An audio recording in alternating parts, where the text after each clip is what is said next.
All right. We got energy. Start off a little bit of oil, kind of see where we at, what's going on.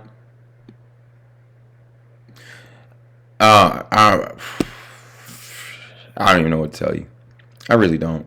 If you have not been listening to me for these last basically 6 months to 8 months about oil, then I don't know what to tell you, because it just keeps going higher, right? It's beautiful, isn't it? It's beautiful. The 185 was basically the 50% of, there was another one that we had a whole bunch of lines on. I can't remember which one it was now. I think it was in, it was BX, Blackstone. So Blackstone and oil have basically, we have so many studies on there just because it just keeps going higher, right? Extremely strong bull run. Remember, the 66.77 was years ago, it seems like. But let's get back into it. If we had been looking at this, like, this is what oil's been tending to do. It'll make a high, and then overnight it is just garbage, and then it comes back up throughout the day, which is, as a trader, I love it because it's clearing out all the inventory almost on a daily, nightly basis. If you like, this is what I'm talking about. So we close at a high, we flush down, and then we come back up higher. All right, we kind of look over here. By the time the morning came, we flushed everything down, and then by the end, we closed higher. So that's what we've been doing the last few days with oil. Like, I swear, if I made this video when I made the other videos this morning, we were down by 50 cents. Now we're down by 7 cents. This is, it is just bonkers, right? I love it.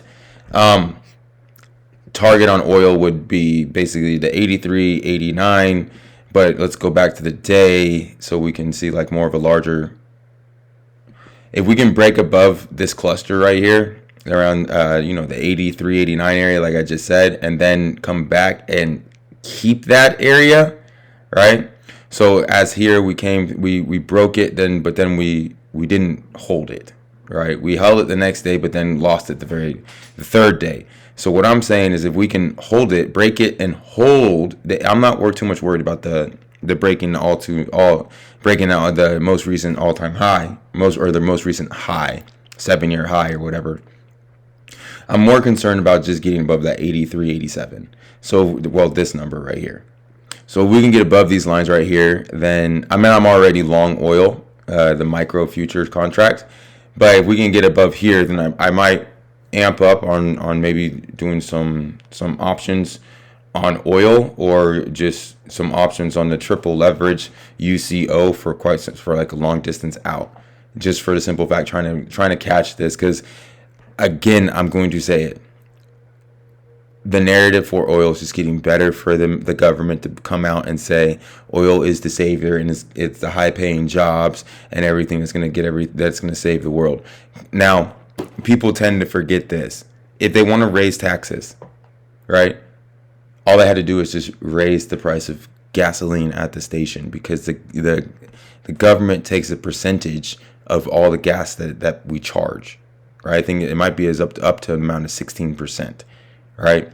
So as much as they want to try to pretend like they want to keep it down for the consumer, that's not necessarily true, because they're collecting more taxes from probably gasoline than they do from the individual. So just keep that in mind about the narrative of what's going to be coming pretty soon. Again, I keep saying the narrative that I see that's going to be coming is oil's the savior, oil with the high jobs.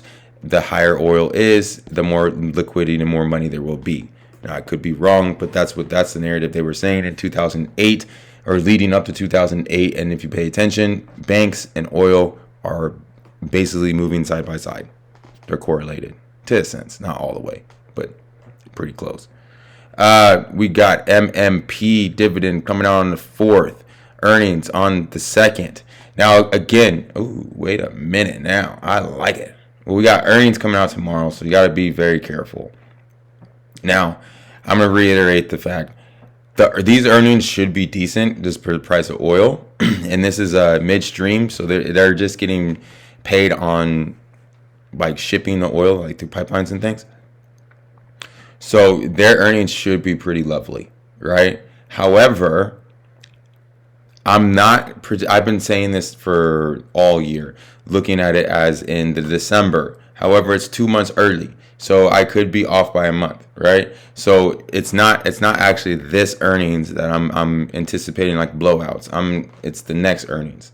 I hope that makes sense. I was wrong. I should have looked at the calendar all year when I was saying December, because I didn't want to confuse you guys, because it's not, I'm looking at the more December, right? So it's not this earnings I think is going to blow out, but I don't see a negative quarter. And I like how this held this 100% right here, right? Because we're basically trading the 127 and the 161, or the 161, right? We broke out, came back down, and look where we landed. We're right above the 100. So I like this. Goes to the list. Sunoco. Mr. Sunoco been doing lovely all year. Don't get it wrong. It's fallen out of bed since the 15th. But again, don't get it wrong. It is beautiful. It's holding where it's supposed to be. We got earnings coming up on the 3rd. We got dividend coming out on the 4th, which I don't like how they do this. Right? So, like, you want to hold the dividend and get the dividend, but in order to hold it, you have to hold through earnings. So if they have a crappy earnings, then you're going to lose on the dividend, right? So it's frustrating. I understand why they do it, but it's very frustrating. However, Sunoco looks amazing, right? So on our list thus far, we have 3 banks, and so far we have 2 oils and 1 basic materials. So if you were in disagreement that banks and oil are pretty much correlated, then you should look at these charts, because every time oil is like the oil stocks are booming, then the then the financials are also booming. Royal Dutch Shell came out last week.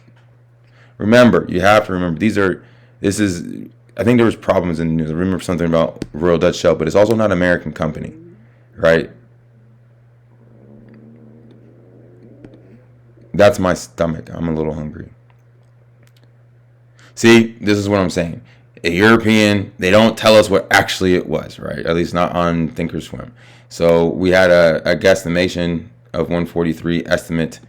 Not really sure what it is, but it doesn't look like. See, here's the iffiness, right? We had just broke out to new highs, or like the most recent high. I don't know if all time, but last 7-year high. All right. And then the next day we report and we come off. So it could be like a bad number, or it could just be that it's profit taking, and let's find some support around the 44.56, which would be this 100% move. Right. So we have dividends coming out on the 10th. With Royal Dutch Shell, I'd like to kind of see what it does. It's not the greatest, because we were kind of squeezing a little bit. It doesn't show right here. We're in the daily squeeze, but you see we're having trouble. We broke out. It's kind of like a fake out, breakout, broke out, hit basically where we wanted it to hit target, and then kind of fell out of bed. So again, just kind of keep an eye on this one. I wouldn't be jumping on it too fast. Hey, look at that. On Friday, we hit a high. Boom, boom, boom, boom. And again, E is an Italian company, which they, again, won't show us any bloody numbers, so that's frustrating.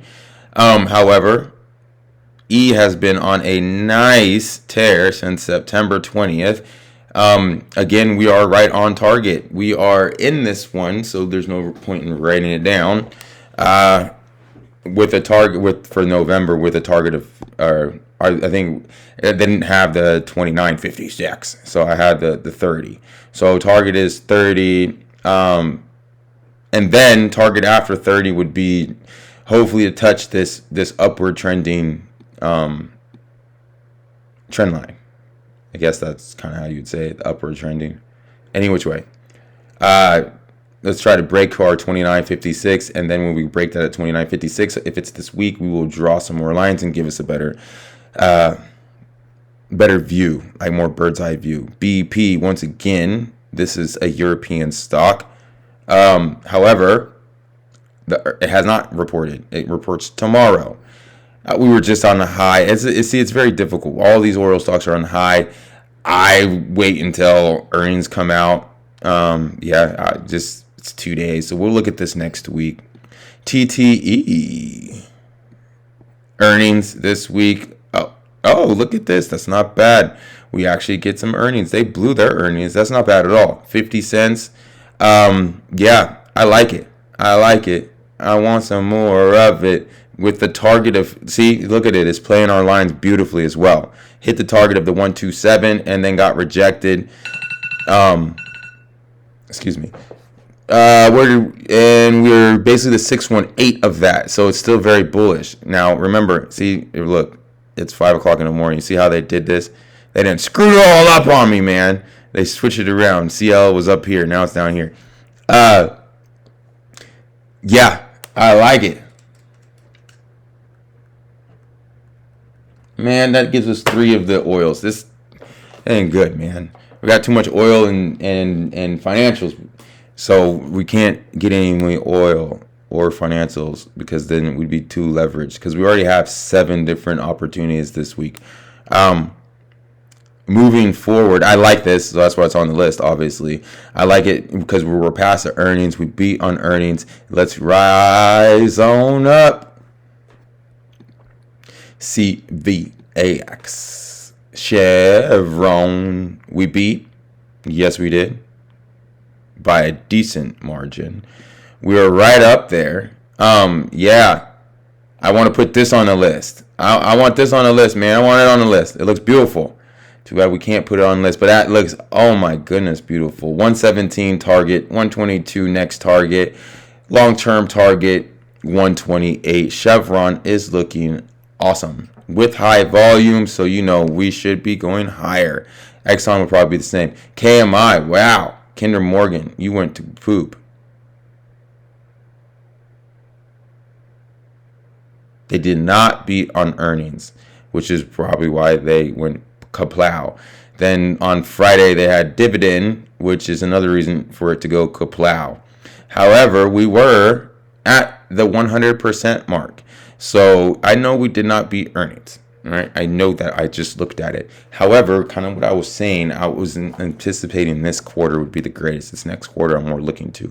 But as long as we stay above this 50%, then it is technically in the bear or in the bull vicinity. So when we find some support, look where we find some support, but just make sure that we're actually finding support and we're making higher lows and higher highs. Like this, we found some support, and then we fell through the water. So once we find that support and making higher highs and higher lows, then I would jump on it. VLO. We were looking really great with VLO, right? Coming up into here, I was anticipating that we would get to the 84.39, just because we had such a great run, but we got rejected. A pretty nasty rejection, because we were at 82. Now we're basically a 5-point rejection. If we found some footing right here, which I'm pretty sure we did, kind of like double bottom right here, and this is old resistance right here. Now it's basically coming to our support right here, if you can see it on this red ball right here. How do we do on earnings? We beat on earnings. Look at this. Last was 48 per share. Now 48 cents per share. Now we're looking at $1.22 per share. Not bad, Valero. Not bad. All right. Check you next week.